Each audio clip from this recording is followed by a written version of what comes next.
Kerajaan Makedonia.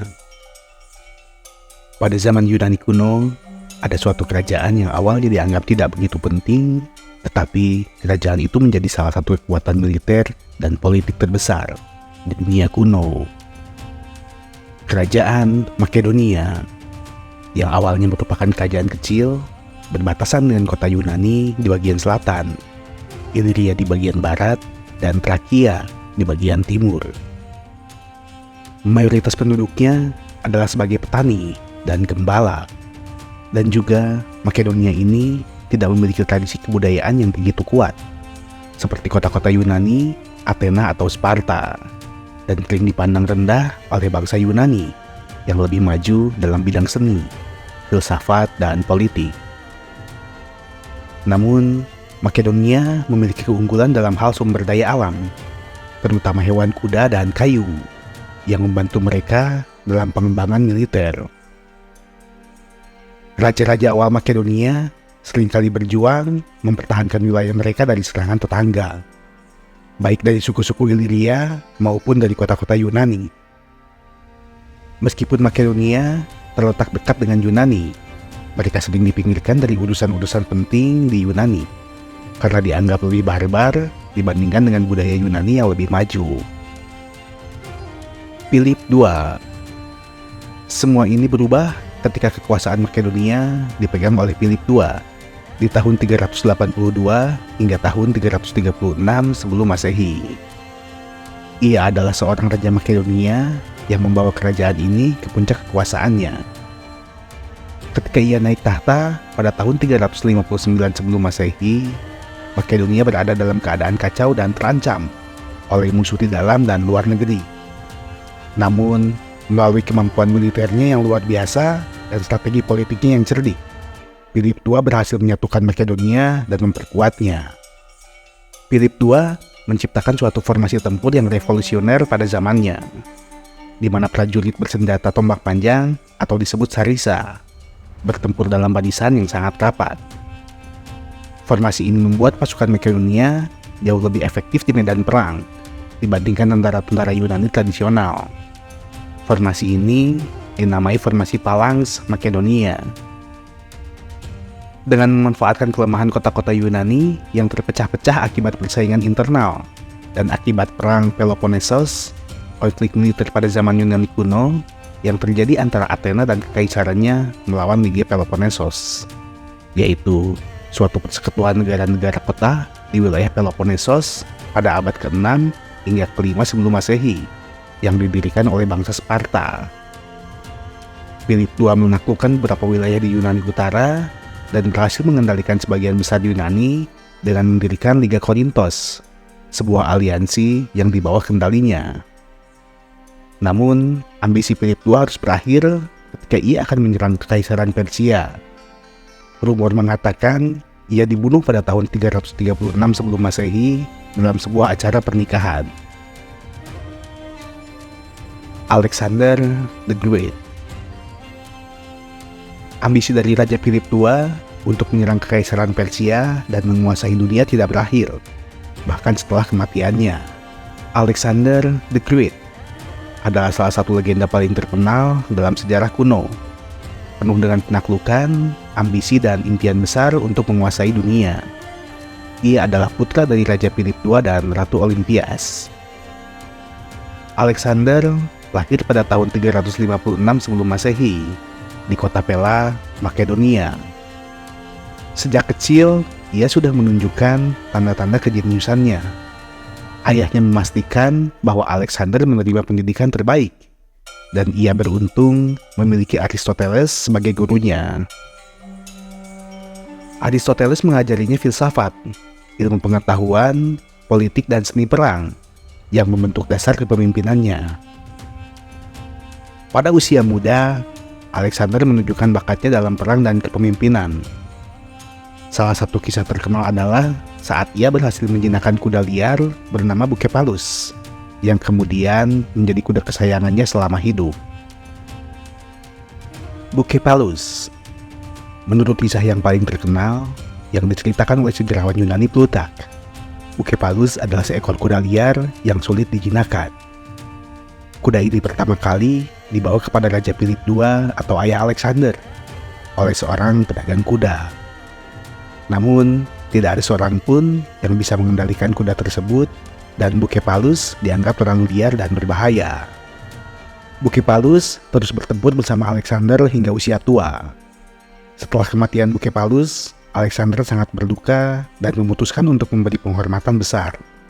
Ia mendirikan sebuah kota di India dan menamainya Bucephala untuk mengenang kudanya yang setia.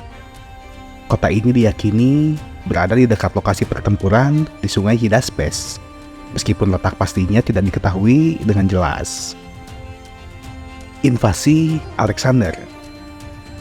Pada tahun 336 sebelum Masehi, setelah pembunuhan ayahnya, Philip II, Alexander yang saat itu berusia 20 tahun naik tahta sebagai Raja Makedonia. Setelah mengkonsolidasi kekuasaannya di Makedonia dan Yunani, ia memulai invasi militer besar-besaran melawan Kekaisaran Persia, musuh besar Yunani. Alexander melancarkan invasi ke Kekaisaran Persia pada tahun 334 sebelum Masehi, yang saat itu diperintah oleh Darius III. Ia memimpin pasukannya melintasi Hellespont atau Bosporus modern.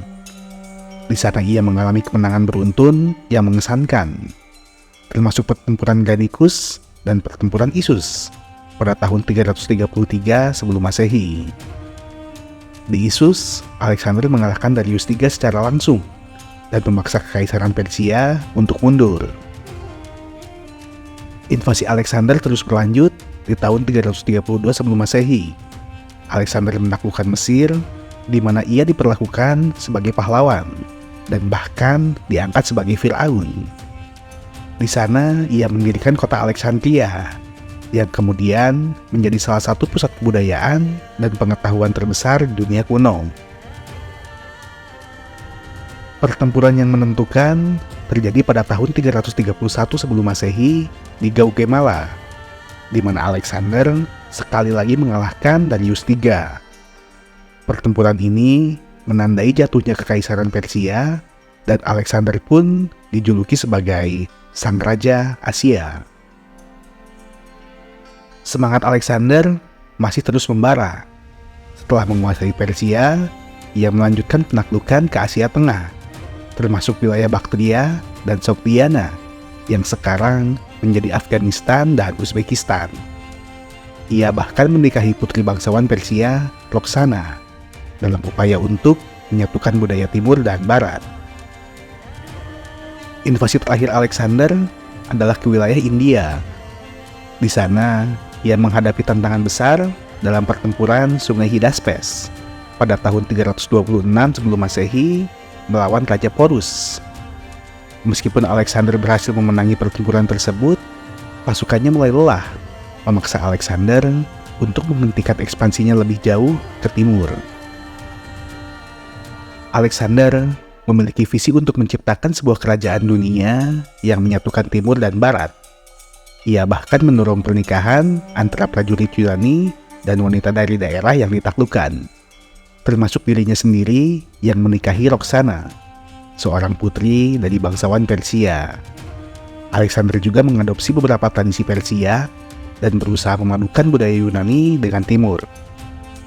Namun, visinya terhenti ketika ia tiba-tiba meninggal pada tahun 323 sebelum Masehi di Babylon, pada usia yang masih terbilang muda, yaitu pada saat usianya 32 tahun.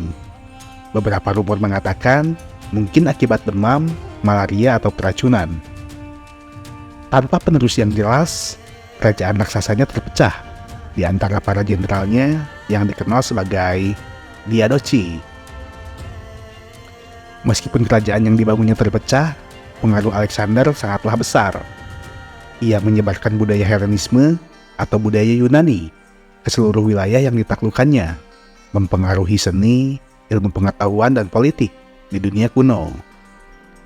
Kota Alexandria di Mesir yang ia dirikan menjadi pusat budaya dan intelektual dengan perpustakaannya yang legendaris. Hipastion adalah sahabat penasihat dan salah satu jenderal terpenting Alexander, yang menemaninya selama invasi militer di seluruh wilayah yang ditaklukkan. Hubungan mereka sering dianggap lebih dari sekedar persahabatan biasa, dan ada spekulasi mengenai kedalaman emosional di antara keduanya. Hephaestion lahir pada tahun yang sama dengan Alexander, yaitu sekitar tahun 356 sebelum Masehi, dan ia berasal dari keluarga bangsawan di Makedonia. Sejak kecil, Hephaestion berteman dekat dengan Alexander, yang keduanya tumbuh bersama, menerima pendidikan yang sama, termasuk didikan dari Aristoteles. Mereka juga berbagi banyak minat, seperti kecintaan terhadap filsafat, strategi militer, dan budaya Yunani. Seperti Alexander, Hephaestion dilatih sebagai prajurit dan menunjukkan bakat militer yang hebat. Ia menjadi salah satu orang terdekat Alexander dalam berbagai aspek, baik secara pribadi maupun profesional. Hubungan antara Alexander dan Hephaestion sangat erat, dan keduanya dikatakan memiliki ikatan emosional yang mendalam. Beberapa sumber kuno bahkan menggambarkan hubungan mereka sebagai hubungan romantis. Meskipun tidak ada konsensus yang jelas mengenai hal ini di antara para ahli modern. Di dunia Yunani kuno, hubungan dekat seperti ini seringkali mencakup aspek emosional dan fisik, tanpa membawa stigma yang ada dalam pandangan modern. Selain sebagai sahabat dekat, Hephaestion memegang posisi penting dalam pasukan Makedonia, dan dipercaya oleh Alexander untuk menangani berbagai tugas penting, termasuk logistik, komunikasi, dan negosiasi diplomatik. Selama penaklukan Persia dan wilayah lainnya, Hephaestion seringkali diberi tanggung jawab untuk mengelola wilayah yang baru ditaklukkan dan mengawasi administrasi lokal. Misalnya, Hephaestion dipercaya untuk mengelola pembangunan infrastruktur seperti pembangunan jembatan dan jalan, yang sangat penting bagi ekspansi militer Alexander. Hephaestion juga mendukung visi Alexander untuk menciptakan perpaduan budaya antara Yunani dan Persia. Ia seperti Alexander menikahi seorang wanita bangsawan Persia, Drepetis, yang merupakan saudara perempuan dari istri Alexander, Roxana. Pada tahun 324 sebelum Masehi, saat Alexander dan pasukannya berada di kota Ektabana, atau sekarang Iran modern, Hephaestion tiba-tiba jatuh sakit dan meninggal. Kemungkinan besar karena demam atau penyakit lainnya. Kematian Hephaestion sangat menghancurkan Alexander. Menurut catatan sejarah, Alexander beratap dengan hebat, dan kematian sahabatnya dianggap sebagai pukulan emosional yang sangat besar. Untuk menghormati Hephaestion, Alexander memerintahkan agar ia diberi pemakaman mewah, yang hampir setara dengan penghormatan bagi seorang raja. Alexander juga mendirikan kuil-kuil dan patung-patung untuk mengenang Hephaestion. Dan beberapa sejarawan melaporkan bahwa Alexander bahkan mengirimkan utusan ke kuil Siwa di Mesir untuk memohon agar Hephaestion dianggap sebagai dewa. Kematian Hephaestion terjadi hanya beberapa bulan sebelum kematian Alexander sendiri, pada tahun 323 sebelum Masehi. Beberapa sejarawan berpendapat bahwa kehilangan Hephaestion sangat mempengaruhi kesehatan emosional dan fisik Alexander. Ia dilaporkan jatuh dalam kesedihan yang mendalam dan menjadi semakin tidak terkendali setelah kematian sahabatnya. Alexander tidak hanya kehilangan seorang jenderal penting, tetapi juga sahabat terdekatnya, seseorang yang telah bersamanya sejak masa kecil dan yang berbagi impian serta visinya untuk dunia yang lebih besar. Di bawah pengaruh Alexander, bahasa Yunani juga menjadi lingua franca dunia kuno, di mana bahasa tersebut menjadi bahasa global yang digunakan untuk memfasilitasi perdagangan dan pertukaran ide antara bahasa yang berbeda. Warisannya juga melahirkan kerajaan-kerajaan Helenistik yang berlangsung selama berabad-abad, seperti Mesir di bawah dinasti Ptolemaic dan Kekaisaran Seleukia di Timur Tengah. Alexander the Great juga menjadi tokoh dalam banyak legenda dan mitos. Salah satu legenda yang terkenal adalah bahwa Alexander pernah mencari air kehidupan, dan ia sering digambarkan sebagai pahlawan legendaris di berbagai budaya. Banyak dari kisah-kisah ini berkembang jauh setelah kematiannya, menunjukkan betapa besar pengaruh dan daya tarik Alexander. Dengan penaklukannya yang cepat, ambisinya yang besar, dan warisan budaya yang mendalam, Alexander the Great menjadi salah satu tokoh paling ikonik dalam sejarah dunia.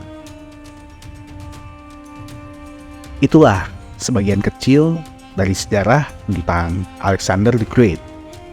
Terlepas dari peristiwa yang ada, kebenaran sejarah dari semua ini hanyalah milik Tuhan Yang Maha Esa. Mohon maaf jika ada peristiwa yang terlepas ataupun tidak pas. Untuk perkembangan channel ini, Anda bisa bantu untuk subscribe dan berikan like. Dan juga jangan lupa untuk tinggalkan komentar pada video ini. Sampai jumpa kembali pada video selanjutnya. Terima kasih telah menonton video ini dan salam sejahtera untuk kalian semua dimanapun berada.